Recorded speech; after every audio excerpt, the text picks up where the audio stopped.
So my name is Hunter Gray, and I'm from Southern Arizona.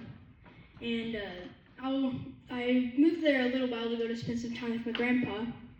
And I wrote a poem for him, and it's an original. And I wrote it about a year ago, and then I set it aside. And then a few months ago, I decided to, finish it up. I'm glad to have this opportunity to show you guys it. It's called The Man I Hope to Be.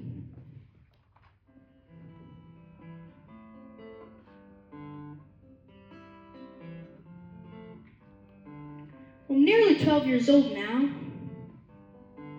A little too big to sit on my grandpa's knee. Whenever he's out on the ranch, fixing fences, oiling saddles, he always makes sure to take me. My grandpa has taught me a lot. How to do leather work, make my belts, stretch the fence and wire tight, and to fix things up myself. He showed me how to use his tools, and how to do things right. And now that I'm old enough to hunt, he's teaching me a lot more about life. Only kill what you're going to eat, and always follow gun safety. That's something he tells me, so I'm as safe as I can be. And before a trail ride, we round pin him. He always says this gets the buck out of him.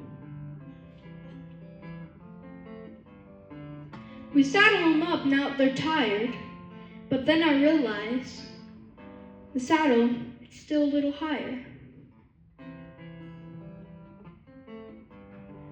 So my grandpa, he takes a knee, and he uses a step. He boosts me up in the saddle, and now I'm all set. He's taught me how to sit deep in the saddle and go easy on the reins. Hold my head up high and proud, and don't complain. He's taught me how to be a gentleman, how to treat folks right. Open doors for ladies, and just simply be polite. Say yes, ma'am, and no, sir, and be honest every day. He shows me by example and the way he lives each day. I love my grandpa and all he's done for me. He's the kind of man I'll look up to, and someday I hope to be.